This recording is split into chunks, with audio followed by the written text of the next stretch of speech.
नमस्कार दोस्तों, स्वागत है आप सभी का आपके अपने यूट्यूब चैनल एम सॉल्यूशन पर। दोस्तों आज के इस वीडियो में हम बायोलॉजी से रिलेटेड काफ़ी महत्वपूर्ण वीडियो लेकर आए। इसका ये लेक्चर सेकंड रहेगा। देखिए हम लेक्चर फर्स्ट आपको दे चुके हैं जिसमें हम जीव विज्ञान की प्रमुख शाखा से रिलेटेड टॉप 50+ क्वेश्चन डिस्कस कर चुके हैं।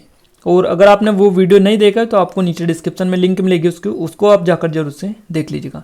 देखिए यहाँ पर आज हम कोशिका से रिलेटेड जितने भी जरूरी क्वेश्चन है 111 जो क्वेश्चन है वो यहाँ पर आपके लिए लेकर आए। 111 क्वेश्चन है, इनको कर लीजिएगा। 111 क्वेश्चन है ये आपको यहाँ पर देखने को मिलेंगे, यानी कोशिका से रिलेटेड जितने भी क्वेश्चन बन सकते थे पूरे बनाकर आपके लिए लेकर आए हैं। तो इस वीडियो को अगर आप पूरा देख लेते हैं तो यहाँ से आपकी कोई से भी एग्जाम की आप तैयारी कर रहे हैं, एसएससी की अगर आप तैयारी कर रहे हैं या फिर आप रेलवे की तैयारी कर रहे हैं या पीएससी की आप तैयारी कर रहे हैं या अदर कोई स्टेट एग्जाम की तैयारी कर रहे हैं ना, तो उन सभी की एग्जाम में जो भी क्वेश्चन बनते हैं वो यहीं से बनते हैं और उनसे रिलेटेड सभी क्वेश्चन जो रिपीटेड है वो पूरे यहाँ पर आपको देखने को मिलेंगे। सो इस वीडियो को पूरा अंत तक देखने के साथ साथ आपको वीडियो को लाइक भी करना है और चैनल को सब्सक्राइब अभी तक नहीं किया है आपने तो इसको सब्सक्राइब जल्दी से कर लीजिएगा। क्यों कर लीजिएगा? क्योंकि यहाँ पर आपको साइंस के वीडियो रेगुलर मिलने वाले, यानी हर जो लेक्चर है हर जो टॉपिक है उससे रिलेटेड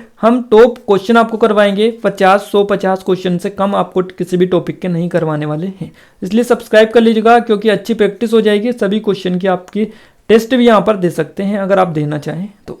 आइए अब हम स्टार्ट करते हैं। उससे पहले आपको बता देते हैं कि टेलीग्राम ग्रुप और चैनल ज्वाइन नहीं किया है आपने तो उनको भी ज्वाइन कर लीजिएगा, क्योंकि वहाँ पर भी आपको इस वीडियो की या फिर अन्य कोई जो जरूरी पीडीएफ होती है वो भी प्रोवाइड करवाई जाती है। इसके अलावा डेली करंट अफेयर अपडेट किया जाता है ग्रुप में टेलीग्राम चैनल पर। इसके अलावा और जो जरूरी चीज़ें होती है वो भी वहाँ पर आपको मिल जाती हैं। इसलिए टेलीग्राम ग्रुप की लिंक है नीचे डिस्क्रिप्शन में, उसको आप जरूर से जाके ज्वाइन कर लीजिएगा। तो अब आइए फाइनली हम स्टार्ट करते हैं बिना टाइम वेस्ट किए। देखिए सबसे जो पहला क्वेश्चन निकल कर आ रहा है ये काफ़ी आईएमपी क्वेश्चन है। क्वेश्चन आपका है कोशिकाओं के अध्ययन को रिक्त स्थान भी कहा जाता है। तो कोशिकाओं के अध्ययन को क्या कहा जाता है? कोशिकाओं के अध्ययन को साइटोलॉजी बोला जाता है। साइटोलॉजी यहाँ पर आपका फर्स्ट ऑप्शन जो है सही जवाब हो जाता है, यानी ऑप्शन नंबर फर्स्ट। क्लियर है? साइटोलॉजी इसको कहा जाता है। और ये जो है साइटोलॉजी कई बार आपके एग्जाम में पूछा भी जाता है, तो इससे रिलेटेड याद रखिएगा। बाकी एक्स्ट्रा चीज़ें हैं थोड़ी सी कम बताएंगे क्योंकि 100 क्वेश्चन से ज़्यादा 111 क्वेश्चन हम डिस्कस करेंगे, उस हिसाब से आप थोड़ा सा जो है सभी फैक्ट क्लियर कर दिए, एक्स्ट्रा चीज़ें बताने की कोई ज़रूरत भी नहीं होने वाली है।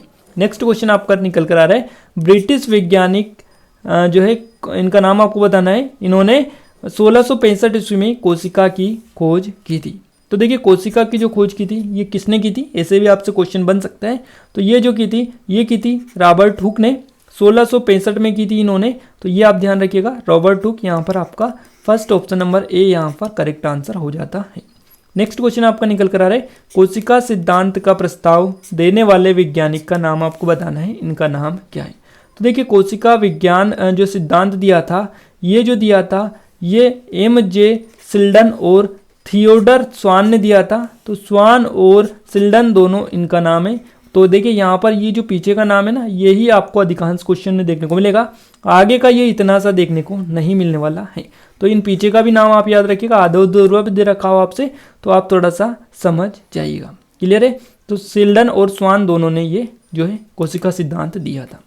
नेक्स्ट क्वेश्चन निकल कर आ रहा है प्रोकैरियोटिक कोशिकाओं में निम्नलिखित में से कौन सा सही होता है? तो देखिए प्रोकैरियोटिक जो कोशिका होती है उनमें यहाँ पर नाभिक और जो केंद्र होते हैं वो जो है नहीं होता है, नाभिक और केंद्रक नहीं होता है प्रोकैरियोटिक कोशिकाओं में, बाकी यूकैरियोटिक कोशिकाओं में पाया जाता है। नेक्स्ट क्वेश्चन आपका काफ़ी आईएमपी है, यूकैरियोटिक कोशिकाओं में आरएनए का संश्लेषण कहाँ पर होता है? तो देखिए यूकैरियोटिक जो कोशिका होती है उनमें आरएनए का संश्लेषण जो होता है राइबो न्यूक्लिक एसिड जिसको बोला जाता है आरएनए शॉर्ट में याद रखिएगा, राइबो न्यूक्लिक एसिड इसको बोला जाता है। और इसका जो संश्लेषण है कहाँ पर होता है? तो यूकैरियोटिक में इसका जो संश्लेषण होता है वो न्यूक्लियोलिस में होता है, न्यूक्लियस याद रखिएगा। डी ऑप्शन यहाँ से आपका करेक्ट आंसर हो जाता है। नेक्स्ट क्वेश्चन आपका आ रहा है यूकैरियोटिक सेल में प्लाज्मा झिल्ली किससे बनी होती है? तो यूकैरियोटिक जो कोशिका होती है उसमें प्लाज्मा जो झिल्ली बनी होती है वो फास्फोलिपिड की बनी होती है, फास्फोलिपिड की बनी होती है। तो फास्फोलिपिड यहाँ पर आपका फर्स्ट यानी ओ ऑप्शन करेक्ट आंसर हो जाता है। ए। नेक्स्ट क्वेश्चन है निम्न में से किस कोशिका द्रव्य का कोशिकांग जो है को यूकेरियोटिक कोशिकाओं के भीतर प्रोकैरियोटिक कोशिका माना जाता है। निम्नलिखित में से किस कोशिका द्रव्य कोशिकांग को यूकेरियोटिक कोशिकाओं के भीतर प्रोकैरियोटिक कोशिकाएं माना जाता है। और ये जो माना जाता है ये माना जाता है सूत्रकणिका को, जिसको हम माइटोकॉन्ड्रिया भी बोलते हैं। तो यहाँ पर आपका ऑप्शन नंबर ए सूत्रकणिका माइटोकॉन्ड्रिया सही जवाब रहेगा। नेक्स्ट क्वेश्चन है प्रोकैरियोटिक से यूकेरियोटिक भिन्न है। तो देखिए यूकेरियोटिक से प्रोकैरियोटिक जो है भिन्न किस प्रकार है ये आपको बताना है। तो ये जो होता है ये एक ही इससे हो सकता है अस्पष्ट झिल्ली की अनुपस्थिति, अस्पष्ट झिल्ली की अनुपस्थिति की इससे ही ये जो है दोनों भिन्न है। नेक्स्ट क्वेश्चन है ज्ञात सबसे छोटा प्रोकैरियोटिक जीव आपको बताना है। और सबसे छोटा प्रोकैरियोटिक जो जीव है उसका नाम आपका रहेगा माइक्रोप्लाज्मा। यहाँ पर आपका बी ऑप्शन सही जवाब रहेगा। माइक्रोप्लाज्मा जो है ये सबसे छोटा प्रोकैरियोटिक जीव होता है। नेक्स्ट क्वेश्चन है कोशिका झिल्ली की प्रवृत्ति क्या है। तो कोशिका झिल्ली की जो प्रवृत्ति होती है वो होती है अर्धपारगम्य। ये अर्धपारगम्य झिल्ली होती है, याद रखिएगा। यहाँ पर आपका बी ऑप्शन करेक्ट आंसर रहेगा। प्लाज्मा झिल्ली कोशिका झिल्ली प्लाज्मा मेम्ब्रेन बनी होती है। तो देखिए प्लाज्मा झिल्ली कोशिका झिल्ली और प्लाज्मा मेम्ब्रेन जो ये तीनों चीज़ें किसकी बनी होती है ये आपको क्लिक करना है। तो देखिए यहाँ पर ये जो बनी होती है इसका जो सही जवाब रहेगा वो रहेगा आपका ऑप्शन नंबर डी ए तथा बी दोनों, यानी प्रोटीन और लिपिड दोनों से ये मिलकर बनी होती है। तो यहाँ पर आपका डी ऑप्शन सही जवाब हो जाता है। नेक्स्ट क्वेश्चन है उच्च सांद्रता के क्षेत्र से उसकी कम सांद्रता वाले क्षेत्र की तरफ एक कोशिका झिल्ली के माध्यम से होने वाले अणुओं के संचलन को क्या कहते हैं। तो इनको कहा जाता है, आपको याद रखना है, सक्रिय आवागमन इनको बोला जाता है। तो सक्रिय आवागमन यानी आपका सी ऑप्शन सही जवाब हो जाता है। नेक्स्ट क्वेश्चन है लिपिड क्या होता है। मोस्ट आईएमपी क्वेश्चन है और लिपिड आयुब के आप सभी को पता भी यहाँ पर चल जाएगा कि लिपिड क्या होता है। लिपिड होता है कोलेस्ट्रॉल और ट्रांस फैटी एसिड लिपिड के प्रकार हैं। ये आपको याद रखना है, कोलेस्ट्रॉल और ट्रांस फैटी जो एसिड होता है ये लिपिड के प्रकार होते हैं। तो ये कोलेस्ट्रॉल भी होता है। डी ऑप्शन यहाँ से आपका करेक्ट रहेगा। नेक्स्ट क्वेश्चन आपका निकल कर आ रहा है पादप कोशिका वनस्पति कोशिका भित्ति मुख्यतः किससे बनी होती है। तो पादप कोशिका वनस्पति कोशिकाओं की जो भित्ति बनी होती है ये आपको क्लिक करना है। इसका सही जवाब रहेगा ये जो बनी होती है सेल्यूलोज की बनी होती है। देखिए जो क्वेश्चन है सभी रिपीटेड क्वेश्चन है 2016 की आपकी एसएससी सीजीएल, इसके अलावा एसएससी सीएचएसएल इसमें भी ये पूछा गया था। इसके अलावा सीजीएल 2017 में ये जो क्वेश्चन है रिपीट हुआ था। तो इसमें से आपका 111 क्वेश्चन है पूरे, और 111 क्वेश्चन है वो एक भी क्वेश्चन सिंगल क्वेश्चन ऐसा नहीं है जो किसी एग्जाम में नहीं आया है। तो आप इस भ्रम में मत आइएगा कि क्वेश्चन आईएमपी नहीं है, क्योंकि आपकी एग्जाम में जो क्वेश्चन पूछे जाते हैं उसी लेवल की हम तैयारी भी कर रहे हैं। आप व्यापम की तैयारी कर रहे हो या आप एसएससी रेलवे की तैयारी कर रहे हैं। नेक्स्ट क्वेश्चन निकल कर रहा है सेल्यूलोज भित्ति किससे सेलों में पाई जाती है। तो सेल्यूलोज जो भित्ति पाई जाती है ये पाई जाती है पौधे की भित्तियों में। तो यहाँ पर आपका सही जवाब रहेगा option number D. Next question है कोशिका भित्ति की प्रवृत्ति क्या होती है। तो कोशिका भित्ति की जो प्रवृत्ति होती है आपको क्लिक करना है। इसकी प्रकृति होती है पारगम्य। देखिए अभी हमने अर्ध पारगम्य बोला था और आपको बताया था भी इसकी जो कोशिका भित्ति होती है जो है इसकी भित्ति जो है वो अर्धपारगम्य होती है। तो यहाँ पर आप बताइए हमें थोड़ा सा कि कोशिका भित्ति बताया था या फिर कोशिका झिल्ली हमने आपको बताया था, जल्दी से कमेंट करके बताइएगा। नेक्स्ट क्वेश्चन है किसकी उपस्थिति के कारण किसी पादप कोशिका और पशु कोशिका में अंतर पाया जाता है। तो पादप कोशिका और पशु कोशिका यानी आपका प्लांट सेल और एनिमल सेल में जो डिफरेंस आता है वो किसकी उपस्थिति के कारण आता है, ये आपको क्लिक करना है। इसका सही जवाब आपको रहेगा कोशिका भित्ति। देखिए कोशिका जो भित्ति होती है आपका ये किस में पाई जाती है ये आपको थोड़ा सा क्लिक करना है और जल्दी से कमेंट बॉक्स में कमेंट भी करना है। नेक्स्ट क्वेश्चन आपका निकल कर आ रहा है पादप कोशिका जंतु कोशिका से किस प्रकार भिन्न होती है, यानी किस प्रकार जो है पादप कोशिका और जंतु कोशिका जो है भिन्न होती है। क्लिक करना है, जल्दी से आपको बताना है इसका सही जवाब। इसका सही जवाब आपका होने वाला है कोशिका भित्ति। यहाँ पर आपका बी ऑप्शन जो है करेक्ट आंसर हो जाता है। नेक्स्ट क्वेश्चन है, संरचनाओं के कौन से युग्म प्रायः पादप और जंतु दोनों कोशिकाओं में पाए जाते हैं? तो ये जो पाए जाते हैं ये पाए जाते हैं अंतःप्रद्रव्य जालिका और कोशिका कला। ये जो है संरचनाओं के जो है युग्म होते हैं और ये पादप और जंतु कोशिकाओं में पाए जाते हैं। अंतःप्रद्रव्य जालिका इनको बोला जाता है, एंडोप्लाज्मिक रेटिकुलम। यहाँ पर आपका सी ऑप्शन सही जवाब हो जाता है। नेक्स्ट क्वेश्चन है, निम्नलिखित में से कौन से भाग वनस्पति और जंतु दोनों ही कोशिकाओं में पाए जाते हैं? इनमें से जो भाग है उसको आपको थोड़ा सा क्लिक करना है, कर लीजिएगा। आपको यहाँ पर थोड़ा सा टाइम दे देते 3 सेकेंड का, जल्दी से आप अपने माइंड में देख लीजिएगा कौन सा आपका सही जवाब रहेगा। क्लियर है? तो देखिए यहाँ पर आपका जो सही जवाब रहेगा वो होने वाला है कोशिका कला और कोशिका द्रव्य, इसके अलावा केंद्रक। ये जो है वनस्पति और जंतु दोनों ही कोशिकाओं में पाए जाते हैं। तो कोशिका कला, कोशिका द्रव्य और केंद्रक, सी ऑप्शन यहाँ से आपका करेक्ट आंसर रहेगा। नेक्स्ट क्वेश्चन है, निम्नलिखित में से कौन सी कोशिका अंगक वनस्पति तथा पशु कोशिकाओं दोनों में उपस्थित होती है? तो इसमें जो उपस्थित होती है उसका नाम आपका है सूत्रकणिका, जिसको हम माइटोकॉन्ड्रिया भी बोला जाता है।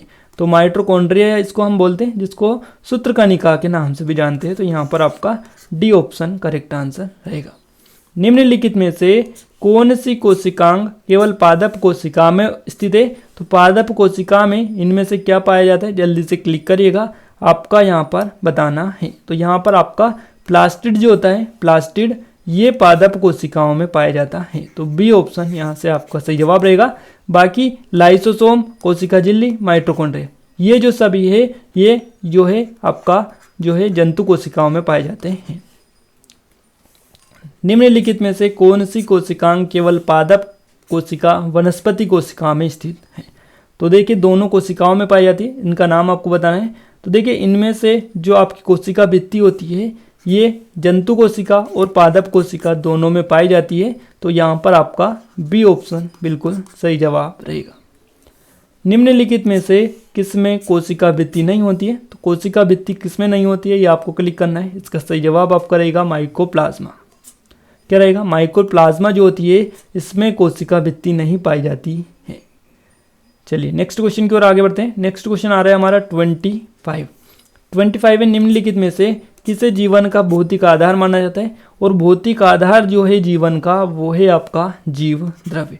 जीव द्रव्य जो होता है उसको जीवन का भौतिक आधार माना जाता है। और ये जो कथन है ये किसने कहा था? हेक्सले ने कहा था। ये भी आप थोड़ा सा ध्यान रखिएगा।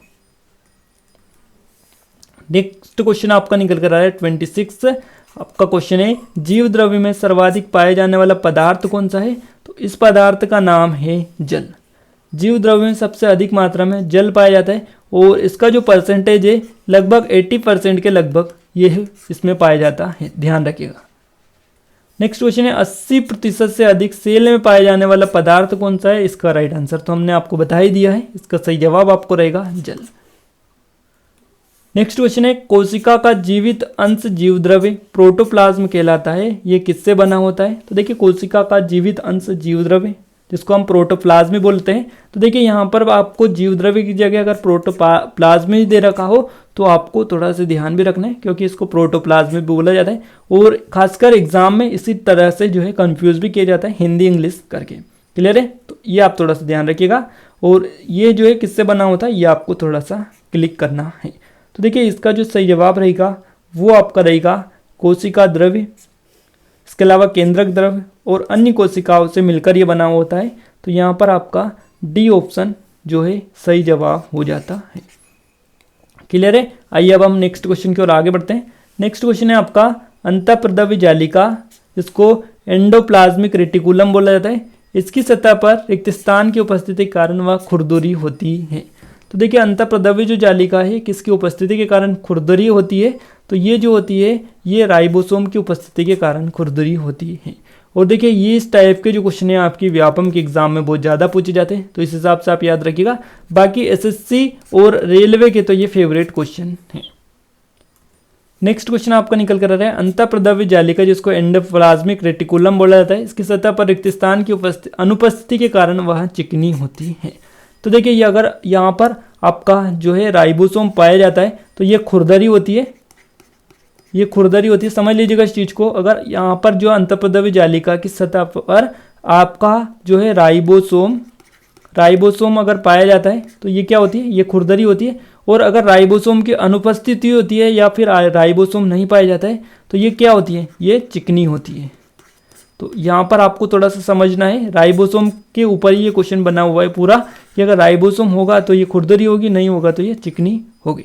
तो इस क्वेश्चन का राइट आंसर आप जल्दी से क्लिक करिएगा, आपको क्लिक करना है कि क्या आएगा, अंतःप्रद्रव्य जालिका की सतह पर रिक्त स्थान की अनुपस्थिति के कारण वह चिकनी होती है। किसकी अनुपस्थिति के कारण, तो ये आप जल्दी से क्लिक करिएगा। इसका सही जवाब आपका रहेगा राइबोसोम, डी ऑप्शन यहाँ से आपको क्लिक करना है। नेक्स्ट क्वेश्चन है, प्रोटीन संश्लेषण में निम्न कोशिकाओं में से किसकी भूमिका सबसे अधिक महत्वपूर्ण है। तो इसमें जो है सबसे अधिक महत्वपूर्ण भूमिका जो होती है वो होती है खुरदरी अंतःप्रद्रव्य जालिका की, यानी रफ एंडोप्लाज्मिक रेटिकुलम की होती है और राइबोसोम की भी होती है। दोनों की यहाँ पर जो भूमिका सबसे अधिक होती है प्रोटीन संश्लेषण में, क्योंकि इसको प्रोटीन की फैक्ट्री भी कहा जाता है राइबोसोम को, तो इस हिसाब से भी आप थोड़ा सा देख सकते हैं। नेक्स्ट क्वेश्चन आपका निकल कर आ रहा है, लिपिड स्त्राव के लिए निम्न में से कौन उत्तरदायी होता है। तो लिपिड स्त्राव के लिए जो उत्तरदायी होता है वो होता है चिकनी अंतःप्रद्रव्य जालिका, यानी स्मूथ एंडोप्लाज्मिक रेटिकुलम। यहाँ पर आपका B option is right answer है। नेक्स्ट क्वेश्चन है, राइबोसोम किसके स्थल कहे जाते हैं। तो देखिए राइबोसोम जो कहा जाता है ये कहा जाता है प्रोटीन निर्माण का स्थल, या प्रोटीन की फैक्ट्री भी इसको हम बोल सकते हैं। तो प्रोटीन निर्माण के स्थल ये कहे जाते हैं। यहाँ पर आपका option number first correct answer रहेगा। कोशिका के किस हिस्से में प्रोटीन बनाया जाता है। तो कोशिका का जो हिस्सा है वो आपको बताना है, और इस हिस्से का नाम है राइबोसोम। राइबोसोम में जो है प्रोटीन का निर्माण होता है। निम्न में से किस कोशिकांग में झिल्ली नहीं होती है। और ये झिल्ली जो नहीं होती है ये नहीं होती है राइबोसोम में। राइबोसोम जो कोशिकांग है इसमें झिल्ली नहीं होती है, तो याद रखिएगा। बाकी आपको थोड़ा सा ध्यान भी रखना है कि क्वेश्चन का जो है किस हिसाब से वो पूछ रहा है। क्लियर है। आइए नेक्स्ट क्वेश्चन की ओर, लाइसोसोम और पैराक्सिसोम बनता है। तो देखिए पैराक्सिसोम और लाइसोसोम जो दोनों बनते हैं ये आपके बनते हैं गाल्जी काय में। गाल्जी काय, देखिए ये जो गाल्जी काय है ये आपका जो है इसकी खोज किसने की थी। तो इसकी जो खोज की थी कैमिलो गाल्जी ने इसकी खोज की थी। तो ये भी आप थोड़ा सा ध्यान रखिएगा क्योंकि आपसे हो सकता है पूछ लिया जाए। और माइटोकॉन्ड्रिया जो नाम दिया था, देखिए यहाँ पर माइटोकॉन्ड्रिया से रिलेटेड हम और चीज़ें आपकी डिस्कस करेंगे। अगर आपको अभी बता देंगे तो आपको पहले पता चल जाएगा, फिर अगर आप टेस्ट दे रहे हैं या फिर आप प्रैक्टिस कर रहे हैं अच्छे से तो वो उसका आपको मज़ा नहीं आएगा। तो चलिए आप लगाते रहेगा, फिर आप डिटेल पूरी आपके यहाँ पर जो है लास्ट में हम थोड़ा सा डिस्कस भी कर लेंगे इसके बारे में, ताकि आपका अच्छे से रिविजन भी हो जाएगा। नेक्स्ट क्वेश्चन है, माइटोकॉन्ड्रिया पाया जाता है। माइटोकॉन्ड्रिया जो कहाँ पर पाया जाता है। तो ये जो पाया जाता है ये सभी जो यूकेरियोटिक कोशिका होती है इनमें ये पाया जाता है। तो यूकेरियोटिक कोशिका यानी बी ऑप्शन यहाँ से आपका सही जवाब रहेगा। नेक्स्ट क्वेश्चन है, जीवाणु कोशिकाओं में सूत्रकणिका की संख्या आपको बताना है कितनी होती है। तो जीवाणु कोशिकाओं में माइटोकॉन्ड्रिया की जो संख्या होती है वो होती है 0। कितनी होती है, 0 होती है। तो यहाँ पर आपका डी ऑप्शन सही जवाब रहेगा। नेक्स्ट क्वेश्चन है, जीवाणविक कोशिकाओं में नहीं होता है। जीवाणविक जो कोशिका होती है उनमें जो है सूत्रकणिका नहीं होती है, उनमें जो है माइटोकॉन्ड्रिया नहीं होता है। तो यहाँ पर आपका डी ऑप्शन करेक्ट रहेगा। कोशिकाओं में चयापचय की क्रिया कहाँ होती है। तो चयापचय की जो क्रिया होती है कोशिकाओं में ये होती है माइटोकॉन्ड्रिया में, यानी आपका बी ऑप्शन सही जवाब यहाँ पर रहेगा। याद रखिएगा बी ऑप्शन। नेक्स्ट क्वेश्चन है, रिक्त स्थान वह कोशिका अंग है जिसमें श्वसन और ऊर्जा उत्पादन के जैसी जैव रासायनिक की प्रक्रिया जो है होती है। तो ये आपको बताना है, और इसका जो नाम है वो है आपका माइटोकॉन्ड्रिया। यहाँ पर आपका माइटोकॉन्ड्रिया सही जवाब हो जाता है। नेक्स्ट क्वेश्चन है आपका, निम्नलिखित में से कौन सी कोशिका अंगक कोशिकी श्वसन के लिए उत्तरदायी है। तो कोशिका अंगक कोशिकी श्वसन के लिए जो जिम्मेदार है उसका नाम है आपका सूत्रकनिका, जो कि सूत्रकनिका से रिलेटेड ही क्वेश्चन हम डिस्कस कर रहे हैं। तो बी ऑप्शन यहाँ से आपका सही रहेगा।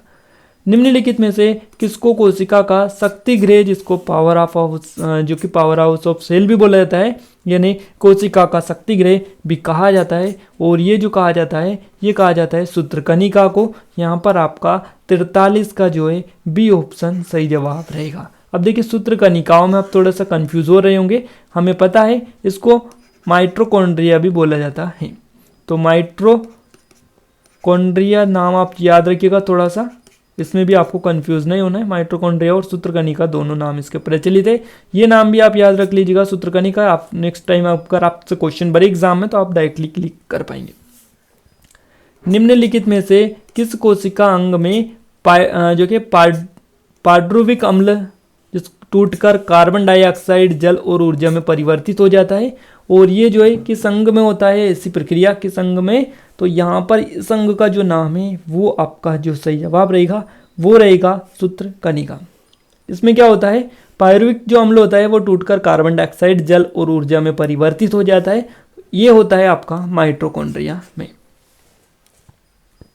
नेक्स्ट क्वेश्चन है, नाभिक के अलावा कोशिका के किस कोशिकांग में डीएनए होता है। तो नाभिक के अलावा जो होता है कोशिकांग, नाभिक के अलावा कोशिकांग के किस जो है कोशिका के किस कोशिकांग में डीएनए होता है, तो ये जो होता है ये होता है माइटोकॉन्ड्रिया में। देखिए माइटोकॉन्ड्रिया यहाँ पर आपका आ गया है ऑप्शन नंबर डी, याद रखिएगा यहाँ पर आपका माइटोकॉन्ड्रिया, जिसको हम सूत्रकनिका भी काफ़ी टाइम से पढ़ रहे हैं।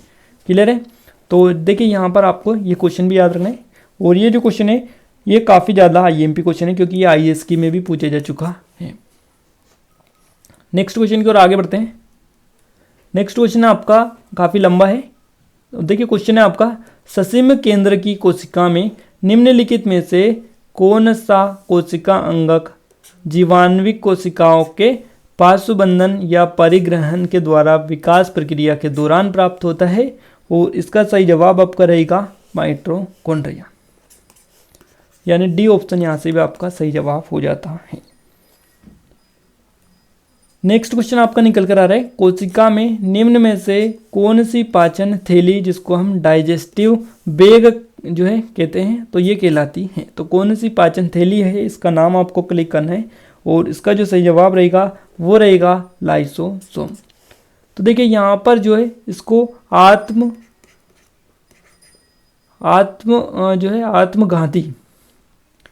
आत्मघाती थैली भी इसको बोलते हैं, तो ये भी आप थोड़ा सा ध्यान रखिएगा। और इसको सुसाइड बैग भी इसको बोलते हैं, डाइजेस्टिव बैग यहाँ पर ले रखा है, बट इसको सुसाइड बैग भी बोला जाता है, सुसाइड बैग ऑफ सेल। तो ये भी आप थोड़ा सा ध्यान रखिएगा। ये लाइसोसोम ही है आपका, लाइसोसोम यहाँ पर आपका करेक्ट आंसर हो जाता है। नेक्स्ट क्वेश्चन आपका निकल कर रहा है, निम्न में से किस कोशिकांग को एटम बम कहते हैं। तो एटम बम जो कहा जाता है कोशिका का, वो जो कहा जाता है वो भी आपका लाइसोसोम को ही कहा जाता है। तो लाइसोसोम यानी डी ऑप्शन यहाँ से सही जवाब रहेगा। नेक्स्ट क्वेश्चन है, निम्नलिखित में से किस कोशिकांग जो है कोशिका अंग को कोशिका की आत्मघाती थैली कहते हैं, जिसको हम ऑलरेडी आपको बता चुके हैं। और ये जो कहा जाता है ये आपका लयनकाय को कहा जाता है। देखिए लाइसोसोम जो है ये आपको दे रखा है इंग्लिश में, और इसको लाइसोसोम ना लिखकर लयनकाय भी आपको दे सकते हैं। तो इसलिए हिंदी इंग्लिश दोनों नाम आप याद रखिएगा। हिंदी में कितने सारे नाम है, हिंदी में कितने सारे नाम है, तो इस हिसाब से नाम को भी आप थोड़ा सा स्टडी करिएगा। क्लियर है। नेक्स्ट क्वेश्चन की ओर आगे बढ़ते हैं। नेक्स्ट क्वेश्चन है आपका, लाइसोसोम का लक्षण किसकी अधिक संख्या में उपस्थिति के कारण दिखाई दे पड़ता है। तो देखिए जो है किसकी अधिक संख्या होती है तब लाइसोसोम का जो है लक्षण दिखाई पड़ता है, और ये जो पड़ता है ये पड़ता है हाइड्रोलाइटिक एंजाइम की अधिक संख्या में उपस्थिति के कारण, यानी डी ऑप्शन यहाँ से आपका हाइड्रोलाइटिक एंजाइम सही जवाब रहेगा। नेक्स्ट क्वेश्चन है आपका, एक कोशिका के केंद्रक में कौन सा द्रव्य होता है। तो एक कोशिका के केंद्रक में जो द्रव्य होता है उसका नाम है आपका न्यूक्लियोप्लाज्म केंद्रक द्रव्य। क्या है, न्यूक्लियोप्लाज्म केंद्रक द्रव्य। यहाँ पर आपका सी ऑप्शन राइट आंसर हो जाता है। नेक्स्ट क्वेश्चन है, निम्नलिखित में से कोशिका का नियंत्रण केंद्र कौन है। तो कोशिका का नियंत्रण केंद्र यानी कंट्रोलर जो होता है वो कौन है, यहाँ पर कंट्रोलर ऑफ सेल, नियंत्रक केंद्र। तो यहाँ पर आपका जो सही जवाब रहेगा वो रहेगा आप पर केंद्रक। देखिए यहाँ पर जो पूरी एक्टिविटीज़ पर कंट्रोल रखा जाता है वो केंद्रक के द्वारा ही रखा जाता है। तो यहाँ पर आपका फर्स्ट ऑप्शन सही जवाब हो जाता है।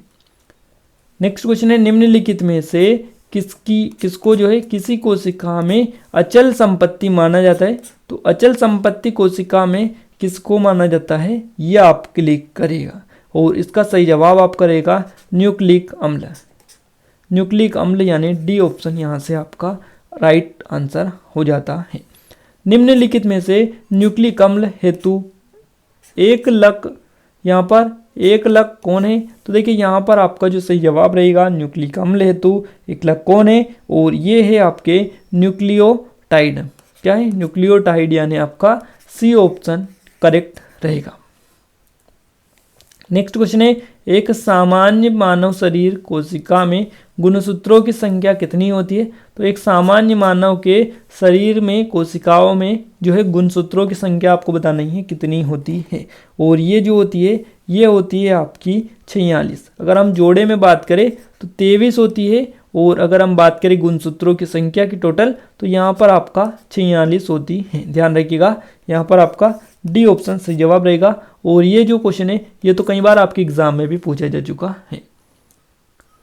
देखिए यहाँ पर नेक्स्ट क्वेश्चन आपका निकल कर आ रहा है, मानव शरीर की कोशिकाओं में पाए जाने वाले गुणसूत्र की संख्या आपको बतानी है जोड़ों में, यानी पेयर्स में इनकी क्रोमोसोम की संख्या आपको बतानी है कितनी होती है। तो यहाँ पर आपका 23 जो है करेक्ट आंसर हो जाता है।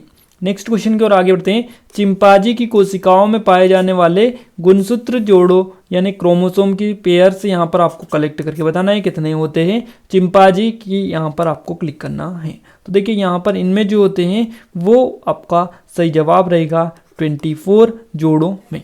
क्लियर है। और इसके अलावा अगर हम आपसे बात करें कि बंदर की कोशिकाओं में पाए जाने वाले गुणसूत्र जोड़ों में आपको बताना है, पेयर्स में बतानी है इनकी संख्या, तो इनमें जो होते हैं वो 21 होते हैं जोड़ों में। क्लियर है। इसके अलावा डीएनए का पूर्ण रूप है, तो डीएनए का जो पूर्ण रूप है डीएनए, तो यहाँ पर आपको इसका पूरा नाम आपको बताना है, जल्दी से क्लिक करिएगा, आई होप आपको सबको पता भी होगा। डीऑक्सीराइबोन्यूक्लिक एसिड जो है इसका पूरा नाम होता है डीएनए का। वहीं आरएनए का जो होता है वो होता है राइबोन्यूक्लिक एसिड, तो इनका भी आपको ध्यान रखना है थोड़ा सा। नेक्स्ट क्वेश्चन है आपका, डीएनए की द्विसूत्री द्विकुंडलिनी संरचना का पता जो है किसने लगाया था। तो डीएनए की द्विकुंडली जो संरचना है इसका जो पता लगाया था वो वाटसन और क्रिक ने लगाया था। तो यहाँ पर आपका डी ऑप्शन सही जवाब रहेगा। डीएनए परीक्षण विकसित किया गया था, तो डीएनए जो परीक्षण है वो विकसित किया गया था डॉक्टर एलेक जेफरी द्वारा। किसके द्वारा? डॉक्टर एलेक जेफरी द्वारा किया गया था। तो यहाँ पर आपका फर्स्ट ऑप्शन सही जवाब रहेगा। डीएनए किस पर हाइपर जो है क्रोमोसिटी दर्शाता है। तो डीएनए जो है हाइपर क्रोमोसिटी जो दर्शाता है ये किस पर दर्शाता है, ये दर्शाता है हिटिंग पर। गाइस अगर आपने अभी तक वीडियो को लाइक नहीं किया है तो लाइक कर लीजिएगा, चैनल को सब्सक्राइब कर लीजिएगा, बिकॉज यहाँ पे इतना सारा डेटा आपको मिलने वाला है आगे भी कि आप अपनी तैयारी बड़े आराम से कर सकते हैं। इसलिए सब्सक्राइब कर लीजिएगा ताकि हमें मोटिवेशन मिले, सपोर्ट मिले, और कमेंट करके बता सकते हैं अगर आप और कोई नया वीडियो भी चाहते हैं तो। नेक्स्ट क्वेश्चन है आपका, डीएनए में पाए जाने वाली शर्करा है। तो देखिए डीएनए में जो पाई जाने वाली शर्करा है इसका नाम है आपका हेक्सोस। हेक्सोस यहाँ पर आपका फर्स्ट ऑप्शन जो है डीएनए में शर्करा ये पाई जाती है। न्यूक्लियस के बाहर डीएनए कहाँ मिलता है। तो न्यूक्लियस के बाहर जो डीएनए मिलता है ये मिलता है पेंटोस में। देखिए यहाँ पर जो क्वेश्चन है डीएनए में जो कि क्वेश्चन आपका है डीएनए के बाहर जो है आपका न्यूक्लियस के बाहर डीएनए कहाँ पर मिलता है ये आपको बताना है। उसका सही जवाब आपका रहेगा माइटोकॉन्ड्रिया में। क्या रहेगा? माइटोकॉन्ड्रिया यहाँ से आपका करेक्ट आंसर रहेगा। डीएनए में जो है थायामिडाइन जिसको बोला जाता है द्विभाजी संरचना के कारण जो है होती है। तो ये जो होती है किसकी द्विभाजी संरचना जिसको हम बोल सकते हैं, तो इसका सही जवाब रहेगा यूवी किरणें। यूवी किरणें यानी आपका बी ऑप्शन यहाँ से करेक्ट रहेगा आंसर। नेक्स्ट क्वेश्चन है, जीन क्या होता है ये आपको क्लिक करना है थोड़ा सा। जीन जो होता है इसके बारे में आपको डिटेल देनी है, और ये जो है डीएनए का एक भाग होता है, डीएनए का एक पार्ट होता है यहाँ पर आपका डीऑक्सीराइबोन्यूक्लिक एसिड। डीऑक्सीराइबोन्यूक्लिक तो यहाँ पर आपका first option is right answer रहेगा। नेक्स्ट क्वेश्चन है जीन जो है किसके बने होते हैं, तो जीन जो बने होते हैं ये जो कि पॉलीन्यूक्लियोटाइड के बने होते हैं, तो ये ध्यान रखिएगा पॉलीन्यूक्लियोटाइड के बने जो है होते हैं ये आपके जीन। तो जीन जो होते हैं ये आपको हम बता चुके हैं डीएनए से जो है डीएनए का एक पार्ट होते हैं और एक डीएनए में 20,000 बेस जोड़े हैं, इनमें कितने न्यूक्लियोटाइड उपस्थित होंगे। तो देखिए यहाँ पर अगर हम बात करें 20,000 जो है बेस जोड़े हैं डीएनए में, तो इसमें से न्यूक्लियोटाइड जो है ये कितने उपस्थित होंगे, तो ये इनकी संख्या आपकी रहेगी 40,000। यहाँ पर आपका बी ऑप्शन बिल्कुल करेक्ट रहेगा। नेक्स्ट क्वेश्चन है जीव कोशिकाओं में आनुवांशिकी लक्षणों के नियंत्रण में निम्नलिखित में से कौन उत्तरदायी होता है, तो इसमें जो उत्तरदायी होता है वो होता है उपरोक्त में से कोई नहीं, या फिर उपरोक्त में से एक से अधिक या उपरोक्त में से कोई नहीं। तो यहाँ पर आपका जो सही जवाब रहेगा वो रहेगा ऑप्शन नंबर क्या रहेगा, यहाँ पर आपका जो ऑप्शन नंबर रहेगा वो रहेगा ऑप्शन नंबर डी। तो यहाँ पर आपका डीएनए जो है सही जवाब हो जाता है। तो याद रखिएगा जीव कोशिकाओं में आनुवांशिक लक्षणों के नियंत्रण में जो उत्तरदायी होता है वो डीएनए होता है, डीएनए यानी आपका डी ऑप्शन सही जवाब रहेगा। नेक्स्ट क्वेश्चन है निम्नलिखित में से कौन डीएनए रहित होने पर भी द्विगुणन करता है, तो डीएनए जिसमें नहीं पाया जाता है फिर भी वह द्विगुणन करता है, तो ऐसा कौन है, तो ऐसा आपका होता है तारक केंद्र। तारक केंद्र जिसको बोलते हैं सेंट्रियोल, सेंट्रियोल इसको बोला जाता है। यहाँ पर आपका सी ऑप्शन करेक्ट आंसर रहेगा। नेक्स्ट क्वेश्चन है एचआईवी द्वारा उत्पन्न एंजाइम है जो पोषी कोशिकाओं के डीएनए के भीतर एचआईवी के डीएनए को संगठित करता है और इसका जो नाम है वो है एंटीग्रेज। क्या नाम है इसका, एंटीग्रेज इसका नाम है, यानी आपका सी ऑप्शन यहाँ से करेक्ट रहेगा। नेक्स्ट क्वेश्चन है आरएनए एक बहुलक अणु है, इसका पूर्ण रूप क्या होता है, तो आरएनए का पूरा नाम हमने आपको बताया था राइबो न्यूक्लिक एसिड, इसका पूरा नाम होता है जो कि हम ऑलरेडी भी आपको बता चुके हैं। बी ऑप्शन यहाँ से सही जवाब रहेगा। नेक्स्ट क्वेश्चन है आरएनए का प्राथमिक कार्य क्या होता है, तो आरएनए का सबसे प्रथम कार्य या प्राथमिक काम के लीजिएगा, मुख्य कार्य आपके लीजिएगा, इसका जो है प्रोटीन संश्लेषण मुख्य कार्य होता है, प्राथमिक कार्य होता है। तो यहाँ पर आपका बी ऑप्शन सही जवाब रहेगा। राइबोन्यूक्लिक एसिड जिसको आरएनए बोला जाता है और इसमें निम्न में से कौन सा नाइट्रोजन युक्त क्षार उपस्थित नहीं होता है, तो इसमें जो है आपका थाइमिन जो है उपस्थित नहीं होता है जो कि नाइट्रोजन युक्त क्षार है, तो ये आपका उपस्थित नहीं होता है। आरएनए में थाइमिन के स्थान पर कौन सा बेस होता है, तो आरएनए में थाइमिन के स्थान पर जो होता है वो होता है यूरेसिल, तो यहाँ पर आपका सी ऑप्शन सही रहेगा।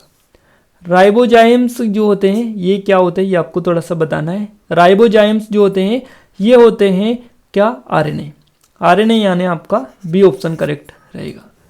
क्रोमोसोम में पाया जाता है, क्रोमोसोम में क्या पाया जाता है ये आपको क्लिक करना है। क्रोमोसोम में पाया जाता है डीएनए, आरएनए, हिस्टोन प्रोटीन और नॉन हिस्टोन, तो ये सभी पाए जाते हैं DNA, RNA, histone, non histone chromosome में पाए जाते हैं। डी ऑप्शन यहाँ से आपका सही जवाब रहेगा। निम्नलिखित में से कौन सी कोशिका प्रतिरक्षी पैदा करती है, तो प्रतिरक्षी जो पैदा करती है वो करती है लसिकानु, क्या करती है, लिम्फोसाइट जो होती है वो करती है क्या, प्रतिरक्षी पैदा, तो यहाँ पर आपका डी ऑप्शन सही जवाब रहेगा। नेक्स्ट क्वेश्चन है जन्म के बाद मानव के किस ऊतक में कोई कोशिका विभाजित नहीं होती है, और ये जो अंग है इसका नाम आपको बताना है, इसका नाम होता है तंत्रिका। क्या है, तंत्रिका जो है ऊतक है, किस ऊतक में, तो तंत्रिका जो ऊतक है इसमें कोई भी कोशिका विभाजित नहीं होता है जन्म के बाद में, तो यहाँ पर आपका बी ऑप्शन सही जवाब रहेगा। तंत्रिका कोशिका मानव शरीर के किस तंत्र का हिस्सा है, तो तंत्रिका जो कोशिका होती है ये मानव शरीर का तंत्रिका तंत्र का हिस्सा होती है, तंत्रिका तंत्र यानी डी ऑप्शन यहाँ से सही जवाब रहेगा। नेक्स्ट कोशिकाएं जो द्वार कोशिकाओं के निकट से जो है इससे निकट रूप से संबंध जो होता है वो अंतर्विष्ट है, इनका नाम आपको बताना है। तो ये जो है ये होती है सहायक कोशिकाएं, यानी आपका सी ऑप्शन करेक्ट रहेगा। नेक्स्ट क्वेश्चन है द्वार कोशिकाएं रिक्त स्थान को घेरते हैं, तो द्वार कोशिकाएं जो है रंध्र को घेरे रहते हैं, तो रंध्र यानी आपका बी ऑप्शन करेक्ट रहेगा। नेक्स्ट क्वेश्चन है, किसी जीवित देह के भीतर कोशिका या ऊतक की मृत्यु को क्या कहा जाता है? तो किसी जीवित देह के भीतर अगर कोशिका या ऊतक की मृत्यु हो जाती है तो उसको हम बोलते हैं नेक्रोसिस। क्या बोलते हैं? नेक्रोसिस उसको बोला जाता है, यानी आपका सी ऑप्शन करेक्ट रहेगा। नेक्स्ट क्वेश्चन है, जीवित कोशिका में रेडियोधर्मी तत्वों का पता किस तकनीक से लगाया जा सकता है? तो इनका जो पता लगाया जा सकता है वो लगाया जा सकता है वर्णलेखिकी क्रोमोटोग्राफी के द्वारा। तो यहाँ पर आपको ध्यान रखना है क्रोमोटोग्राफी, यहाँ पर आपको जो सही जवाब रहेगा ना वो क्रोमोटोग्राफी नहीं रहेगा, यहाँ पर आपका जो सही जवाब रहेगा वो रहेगा ऑप्शन नंबर सी, स्व विकिरणी चित्रण यानी ऑटो रेडियोग्राफी यहाँ पर आपका सही जवाब होने वाला है। तो ध्यान रखिएगा यहाँ पर आपका जो सही जवाब रहेगा वो आपका रहेगा ऑप्शन नंबर सी। क्लियर है? याद रखिएगा। नेक्स्ट क्वेश्चन आपका निकल कर आ रहा है। नेक्स्ट क्वेश्चन है आपका, कोशिका पहचान और कोशिका बंधन निम्नलिखित में से किस सेकेराइड बहुलक का कार्य होता है? और ये जो कार्य होता है ये होता है ओलियोसेकेराइड का। किसका? ओलियोसेकेराइड यहाँ पर आपका करेक्ट आंसर रहेगा। आमाशय ग्रंथियों की पेप्सिन स्त्रावी कोशिकाएं और ये जो होती हैं इनका नाम आपको क्लिक करना है। इसका सही जवाब मुख्य कोशिका रहेगा आपका सी ऑप्शन। नेक्स्ट है, निम्नलिखित में से किन कोशिकाओं में इंसुलिन का रिसाव होता है? और इंसुलिन का जो रिसाव होता है वो यहाँ पर आपका होता है बीटा कोशिकाओं में। यहाँ पर आपका बी ऑप्शन सही जवाब रहेगा। नेक्स्ट क्वेश्चन है, प्रेंकियस जो है की कोशिका जो इंसुलिन उत्पन्न करती है ये क्या कहलाती है? तो ये जो कहलाती है ये यहाँ पर आइलेट्स ऑफ रिंगरहैंस जो है ये कहलाती है। तो यहाँ पर आपका डी ऑप्शन सही जवाब रहेगा। वर्णांधता हमारे शरीर के किस जो है कोशिका की गड़बड़ी के कारण होती है? और वर्णांधता जो होता है ये होता है शंकु कोशिकाओं की गड़बड़ी के कारण। तो यहाँ पर आपका बी ऑप्शन राइट आंसर रहेगा। सहचर कोशिकाएं निम्नलिखित में से सिर्फ किसमें हैं? तो सहचर जो कोशिकाएं पाई जाती है ये एंजियोस्पर्म में पाई जाती है। एंजियोस्पर्म और आपको हमने बताया था जिम्नोस्पर्म, जिसको ऑलरेडी हम कवर भी कर चुके हैं रॉयल स्टडी वाले चैनल पर। तो अगर आप देखना चाहें तो यहाँ पर भी हम करवा देंगे, आप कमेंट करके बता सकते हैं। देखिए यहाँ पर नेक्स्ट क्वेश्चन आपका निकल कर रहा है, एकल कोशिकीय प्राणियों में जीवन की समस्त जैविक क्रियाएं जैसे पाचन, श्वसन और जनन कितनी कोशिकाओं के द्वारा किए जाते हैं? तो ये जो किए जाते हैं ये किए जाते हैं एक कोशिकाओं के द्वारा, यानी यहाँ पर आपका फर्स्ट ऑप्शन सही जवाब रहेगा। नेक्स्ट क्वेश्चन आपका निकल कर आ रहा है, एक कोशिकीय जीव कैसे प्रजनन करता है? तो एक कोशिकीय जो जीव प्रजनन करता है वो कोशिका विभाजन द्वारा प्रजनन होता है। तो यहाँ पर आपका फर्स्ट ऑप्शन सही जवाब रहेगा। सबसे बड़ा एक कोशिकीय जीव आपको बताना है कौन सा होता है और इसका नाम आपको बताना है। सबसे बड़ा एक कोशिकीय जीव ये है आपका एसी टेबुलेरिया। एसी टेबुलेरिया यहाँ पर आपका बी ऑप्शन जो है एक कोशिकीय जीव है। बहुकोशिकीय जीव रिक्त स्थान के द्वारा वृद्धि करते हैं और ये जो वृद्धि करते हैं ये करते हैं कोशिका विभाजन के द्वारा। इसके द्वारा कोशिका विभाजन के द्वारा जो है ये वृद्धि करते हैं। नेक्स्ट क्वेश्चन आपका निकल कर आ रहा है, जिन प्राणियों में कोशिकाएं दो भ्रूणी स्तरों में व्यवस्थित होती है उन्हें क्या कहते हैं? तो उन्हें जो कहा जाता है वो आपको बताना है। इन्हें जो है द्विकोशिका कहा जाता है, द्विकोरिक कहा जाता है। यहाँ पर आपका फर्स्ट ऑप्शन करेक्ट रहेगा। जिन प्राणियों में कोशिकाएं तीन भ्रूणी स्तरों में व्यवस्थित होती है उन्हें क्या कहते हैं? तो उन्हें हम तीन, देखिए दो स्तर वाले को दो भ्रूणी स्तरों वाले को द्विकोरिक कहा जाता है और तीन जो होती है उनको हम बोलते हैं त्रिकोरिकी, यानी सी ऑप्शन यहाँ से आपका सही जवाब रहेगा। एक विशेष कार्य करने वाले समान कोशिकाओं के समूह को क्या कहते हैं? तो एक समान कार्य करने वाले कोशिकाओं के समूह को हम बोलते हैं ऊतक, और ऊतक यहाँ पर आपका फर्स्ट ऑप्शन सही जवाब रहेगा। एक मृदुतक कोशिका जो कि कोशिकीय अजैव पदार्थ संग्रहण करती है क्या कहलाती है? उसको क्या कहते हैं? तो उसको हम बोलते हैं ऑइडियोब्लास्ट, जिसको विचित्र कोशिका बोला जाता है। क्लियर? याद रखिएगा।